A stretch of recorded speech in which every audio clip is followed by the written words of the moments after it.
As of starting this recording, it is 12:04 p.m. and we're gonna read some unexplained mysteries. Um, we're kind of gonna do what we did in the beginning, like my first couple of videos, and we're gonna read about some unexplained stories. Now, I'm personally excited because I tried to look for stories that I didn't know about or I haven't heard about ever. So hopefully that the people watching this don't know about it. I was getting some feedbacks from some of my friends who watch my content, and they said that I was doing things that were too generic, just to kind of put it bluntly. So I'm gonna try and find some stories that we haven't heard of, or that I haven't heard of. But anyway, let's read the unexplained mystery of Granger Taylor. A young man, Granger Taylor was a mechanical genius that was self-taught. He dropped out of school in the 8th grade. However, at the age of only 14, he built a one-cylinder automobile, which is now on display at the Duchin Forest Museum, along with a steam locomotive that he hauled out of the woods and restored. At age 17, he overhauled a bulldozer that no one else could repair. He built a replica of a World War II fighter plane that was snatched up by a collector for $20,000. Granger always wondered how flying saucers were powered. He built his own out of 2 satellite dishes, one top and one bottom, as an inspiration. His flying saucer became a home away from home with couch, TV, and a wood stove. He would often sleep in this spacecraft. He later said he was in contact with extraterrestrials that were going to show him how their technology worked. He told everyone he was going for a trip on an alien spaceship. Then, one night in November of 1980, he disappeared and left a note for his family. To this day, despite an RCMP investigation, he has never been found, nor have they found any possible clues as to his whereabouts. This is interesting. The Granger affair is certainly a great Canadian mystery. Surely a man of his obvious mechanical talents would not go unnoticed had he simply slipped away into the night. After a 4-year investigation, authorities haven't a single lead to where he might be. So this is the evidence. Granger Taylor's flying saucer, Mysterious Canada, R.J. Colombo, 1988. The Granger Taylor flying saucer rests on stilts in the backyard of the Taylor home at Duncan on Vancouver Island. It is a mute memorial to its builder, young Granger Taylor. He built his spaceship out of 2 satellites receiving dishes that outfitted with a television, a couch, and a wood-burning stove. He became obsessed with finding out how flying saucers were powered, spending hours sitting in the ship thinking and often sleeping there, wrote Douglas Curran in his book, in advance of the landing, folks' concepts of outer space in 1985. Then one November night in 1980, Granger Taylor simply disappeared. So this kind of seems like an overview. I'm not gonna read that. While I talk, I'll sit on here. Um, I'll kind of just scroll as I talk. So that's weird. That's very strange. It's those things really make me think that some people just randomly vanish, and they don't know how or where. There's no whereabouts. Sometimes with the mysterious murders, it's not like I can kind of figure out what could have happened, or I can make an idea. But for this, it doesn't have anything. Just randomly, this guy Granger just randomly vanished, and they have no leads. And it was overnight too. And it's weird that he was also saying that he was in contact um, with aliens. It makes you think. It makes you think: are aliens real? Can aliens really be real? I mean, that's just my question. I don't. It's yeah. I don't know. I don't have a lot to say about that one. Let's move on to the next story. All right, we are back. This is another one that I haven't heard about. We're going to be reading The Strange Unexplained Gatton Murders. It's called, or the title of this passage is called The Strange Crime. On the night of Boxing Day, 1898, Michael Murphy, 29, and his sisters, Nora, 27, and Ellen, 18, were returning home in a sulky to their parents' farm outside Gatton. They had been to a canceled country dance in Gatton after spending a day at the races at Mount Sylvia. About 3 kilometers outside Gatton, the three were murdered in what is still one of the most baffling unsolved murders in Australian history. The next morning, their brother-in-law William McNeil set out looking for them. 2 miles out of Gatton, on Tent Hill Road, he followed the sulky's tracks, characterized by one wobbly wheel as they veered through a slip rail into Moran's padlock. He found the bodies of Michael, Ellen, and Nora. The girls' clothing was torn and they had been raped. Wow. Michael and Ellen's skulls were crushed. It was later found that Michael had been shot in the head. Nearby was the horse, also shot in the head. It was a horrible crime by any standard, but for it to have happened in Australian country town in 1898 was almost incomprehensible to a shocked public. So I'm gonna keep this while you can look, and I'm just gonna kind of talk about what just happened. So people suck. I just it still baffles me that somebody can just murder, like the concept of murder, the concept of taking one of your own kind's life. It's barbaric, and it almost reminds me of animals. But I mean, this is just a stack of wrong. They were raped, they were shot. The horse was shot in the face. I mean, by golly, this is a lot. This is a lot to take in. I do want to see what this map is. It seems to be where they were, I want to assume. It's also going to take into account a lot of these stories are early in time. You don't see a lot of mysteries from 2019.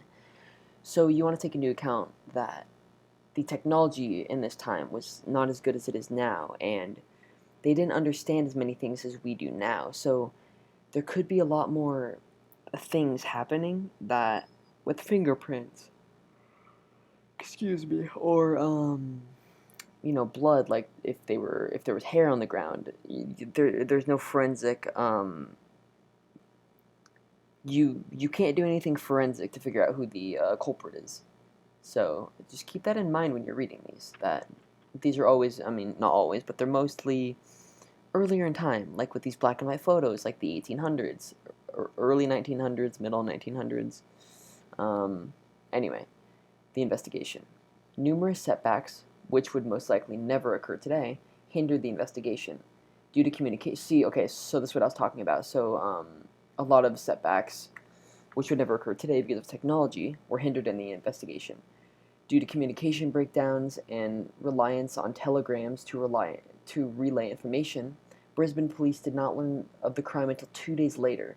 The crime scene was not immediately secured, and many people passed through, possibly obliterating valuable clues.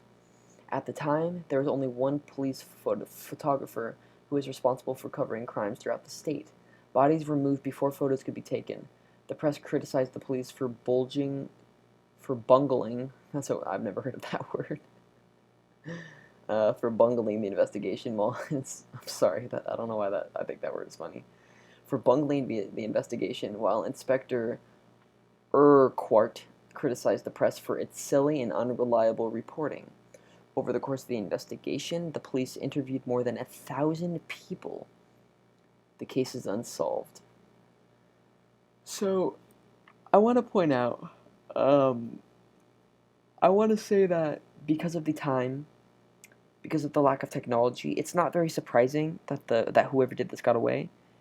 But that's not really a mystery to me. I mean, it is a mystery because you don't know what happened, but it isn't anything like something random happened, or there was like a random crater in the ground or something like that, something unexplainable. It was just a murder, and they never found the culprit. But it's still I guess cool. I mean, again, we're talking about murder, so I try to choose the right words, but it is kind of cool to hear about how technology today it's come so far. But yeah, I also want to point out we have a 29-year-old, 27-year-old, and an 18-year-old. I just, again, I hate to see young adults or children murdered. It really bothers me. But let's move on to the next story. Okay, so I think this is going to be our third and final story. It is the Phantom Killer, Texarkan Moonlight Murders. So again, I'm trying to choose stories that I haven't heard of. I don't know about them, so I don't know if they're good or not, but we're just going to look and see. Um, there have been a couple of other stories I've looked at, but they just weren't very interesting, so I'm trying to choose the most interesting ones I find. So, Texarkana, a small town that straddles the state line between Texas and Arkansas, also known as the town that dreaded sundown. The mysterious moonlight murders rocked the sleepy southern town of Texarkana in 1946. Police on either side of the state line struggled to work as one, while the killings themselves possessed the iconic quality of urban legend. Young couples parked at the end of a lonely country road savaged after the sun went down. In fact, some claim that the infamous campfire tale of lovers who catch a report of a hook-handed killer on the car radio, only to discover a bloody hook hanging from their back door, can be traced to the Texarkana Moonlight Murders. So that's just kind of prefacing the story. The Phantom Killer. The killer, described by witnesses as wearing a white mask or sack with holes cut for eyes, was dubbed the Phantom Killer or Phantom Slayer, a name that, like so much about the case, seemed ready-made for drive-in theaters. Authorities believed he killed 5 people in 10 weeks. 3 others, including his first 2 victims, survived their attacks. The first attack took place on February 22, 1946, on a scheduled road outside of town. The Phantom approached Jimmy Hollis and Mary Jeanne Larry. I apologize if I messed up those names. A young couple parked in their car. He blinded them with his flashlight upon approach, then held them at gunpoint and ordered them out of the vehicle. The Phantom then told Jimmy Hollis to remove his pants and proceeded to beat him severely, fracturing his skull. The Phantom told Mary Jean to run. When she scrambled towards the ditch, he told her to change course and run towards the road. He then chased her down and sexually assaulted her with the pistol he carried. Oh, wow. Hold on. I want to read that again. He then chased her down and sexually assaulted her with the pistol he carried before letting her run away again. Wow. So I had to read that again because I misunderstood what it said. Oh my lord. So oh my gosh. That's crazy. He sexually assaulted her with a pistol. So I'm not even going to try and explain it. If you don't understand that, I'm not explaining it. You can look that up if you want to figure out what it means. I hope you understand what that means because I'm not very interested in explaining what that is. Um, in spite of the savagery of their attacks, both Hollis and Laurie survived. Others were not so lucky. In March, Richard Griffin and Polly Ann Moore were found dead in their parked car at the end of the secluded road. The couple, who had only been dating 6 weeks, had had dinner with Griffin's sister and her boyfriend earlier in the night. Griffin, 29, was a veteran who made his living in carpentry and painting. He was shot fatally in the back of the head. Moore, only 17, was living in nearby boarding house with her cousin. She was also fatally shot in the back of the head.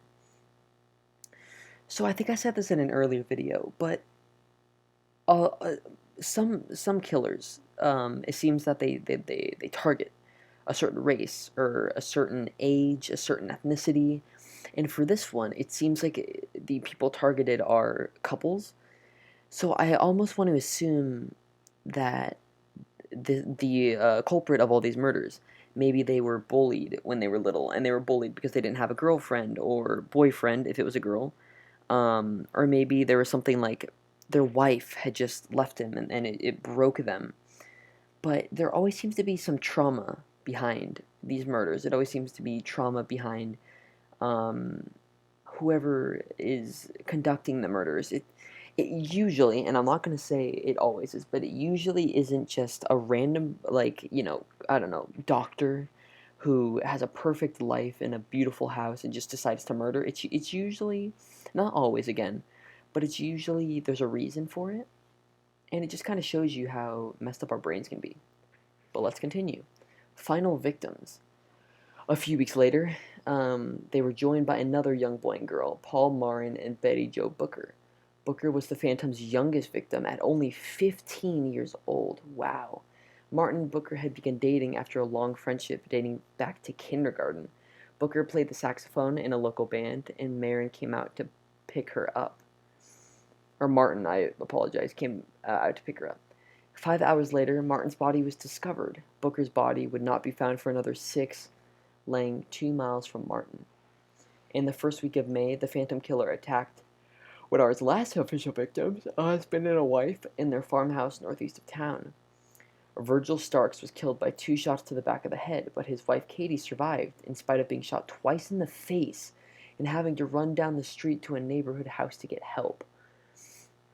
While the Phantom was on the loose, Texarkana was like a city under siege. Residents armed themselves and curfews were set for local businesses.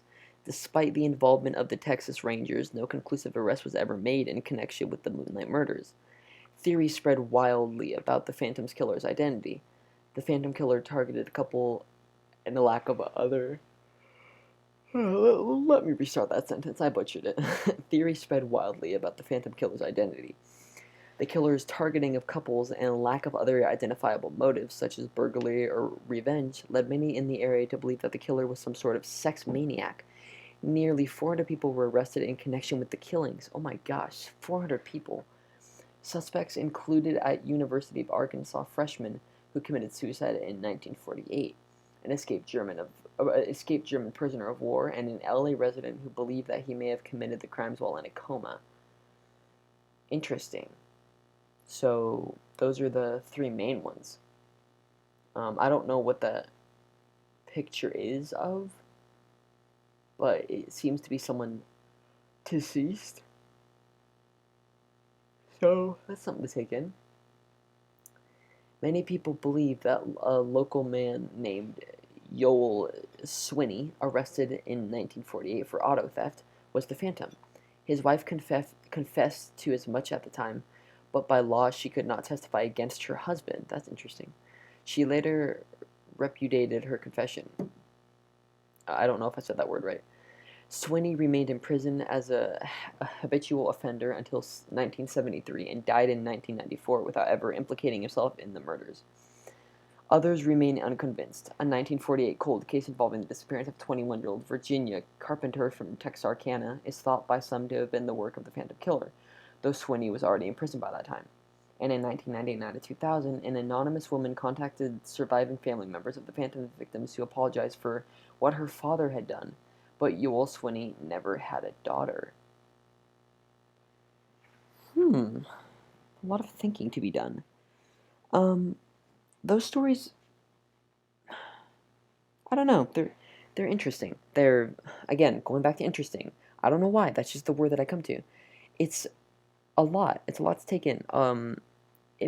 It's a very scary world out there. And reading these stories opens my eyes to that. I hope it opens everyone else. It really makes you think. I mean, I've only been doing this channel for, I don't know, a week or 2. But even now, I just see things differently. Like, when I'm outside, I just notice I'm more cautious. And it's, I mean, it really is changing my brain.